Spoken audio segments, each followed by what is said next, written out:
Pete Johns here from Studio Live today, and I wanted to take you through a crash course in how to use the MEMOS App, which is the latest music creation tool from Apple, available for the iPhone and iPad. So let's jump in and get started. So when you load up the app, you'll notice that it's a very simplistic interface. It's got a little blue light there ready for you to press and start recording.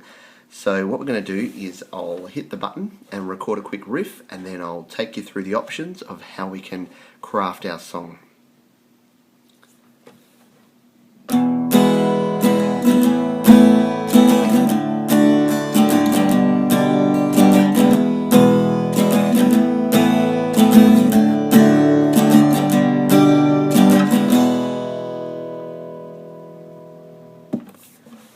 There you go, not going to worry the music charts with that one, and I've forgotten to press stop.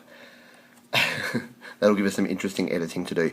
So what this has done now is it's captured my song idea, and you can see at the bottom here, if we scroll across, it has transcribed the chords that I've played, or what its best guess is at those chords, and we can just play back this idea and it'll be ready to go. So let's just play back and see what it sounds like. Give it a moment.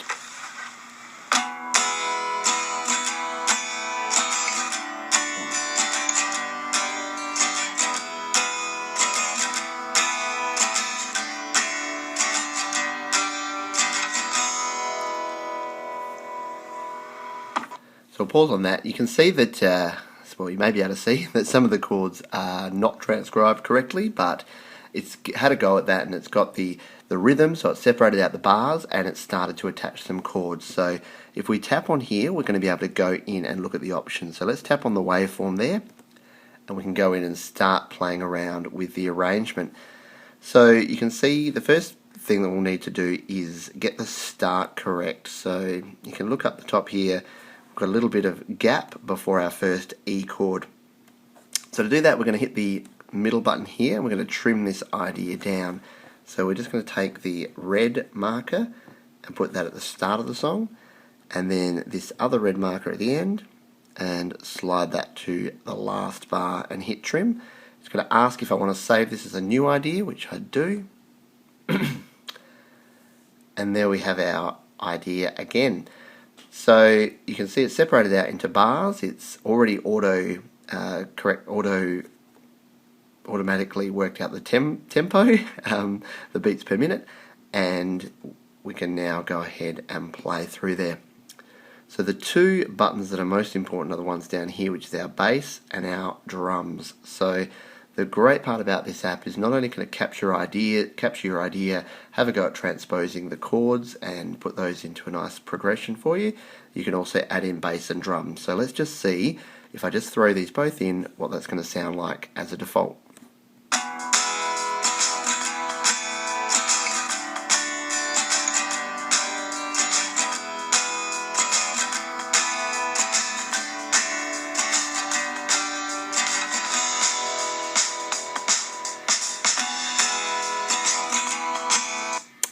So the first thing you'll notice there is that it's matched my tempo, which actually sped up quite significantly towards the end there, and it has got a few of those chords wrong as well.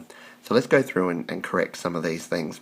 So if we show you the options across the top here one by one, where it's got the 4/4 here, this is to select our time signature and also the tempo. So it's detected a tempo of 151 beats per minute. And what we can actually do is either halve that, which will drop it down to 75, and it will sound like this.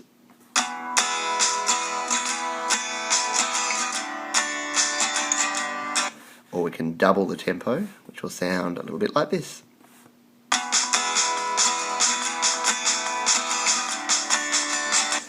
So as you can probably hear, the regular is probably the best and what we were going for there. The half is if we wanted it to be a little bit more of a laid back kind of groove.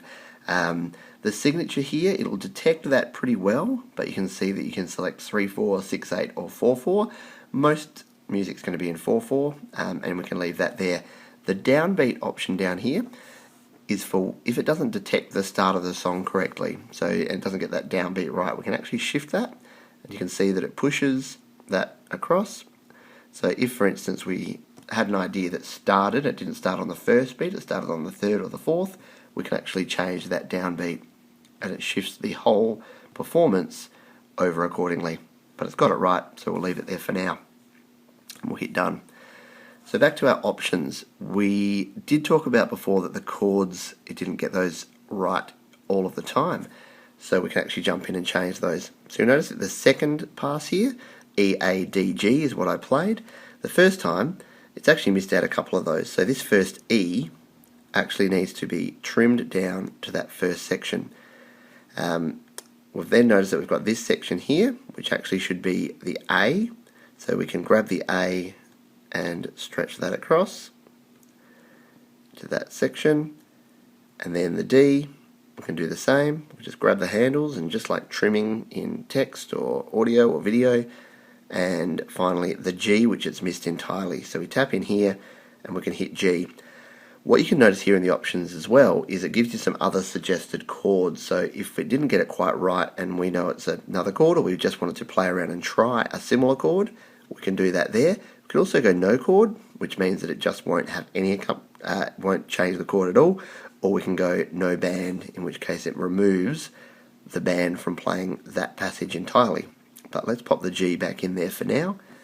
The other thing you can do here is put custom chords. So that means that regardless of how wacky the chords you want in there, a major, minor, diminished, augmented, 6th, 7th, 11th, you can actually add that, and you can also adjust the bass note there as well. So we'll go back to the suggestions there. The preview button down here is handy because if you're just on a passage like that and you weren't sure if that chord was going to fit, you can actually hit the preview button and it will just play that passage over and over again. So we'll hit on done there and come back to the start of our song and see how it's sounding now.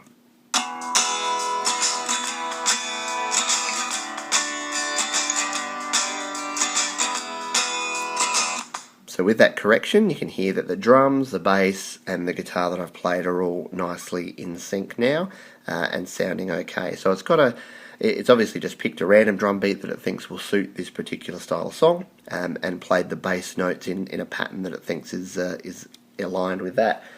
The fourth option along here, if we select that one, if we're using a capo or a capo, we can actually tell it where that is on the guitar. So that will help it identify the right chords. So if we put a capo on the 5th fret and we start to play some progressions, it's going to actually pick those up if we select that capo position. And the tuning means that we can actually tell it if we're using a drop D or any of the other sorts of tunings that we've got available there, which is extra handy if you're playing in a different tuning. The final and what I think is coolest feature is the ability to export this. So not only can we export this into the normal places, so you can email it to yourself, you can put it to your OneNote or your Google Drive. This one here is the one that will interest most people. So if we hit on GarageBand, what it's going to do, we'll flip it around, is this song, My Idea Number 8, copy, has been added to my song browser. So I can hit OK now and come down to my song, there it is, My Idea 8 copy. And if I open that, it's actually going to open it right here in GarageBand. So if we hit play,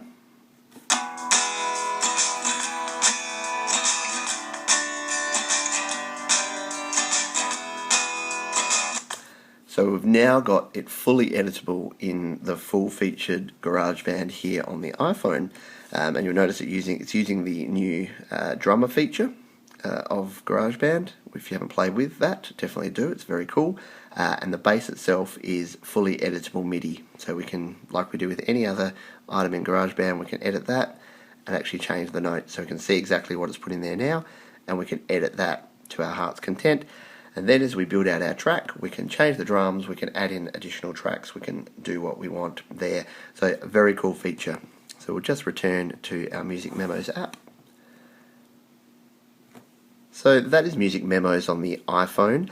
I hope that's been informative for you, and I hope you get some good use out of the app. It's definitely a better way to capture those song ideas as opposed to a simple voice recorder app, because you're going to capture the ideas. It's going to do some of that work of transcribing and adding a bit of an idea around bass and drums for you to start with. So it's good when you're just noodling around, getting some ideas down, and you can sort of start building out your song.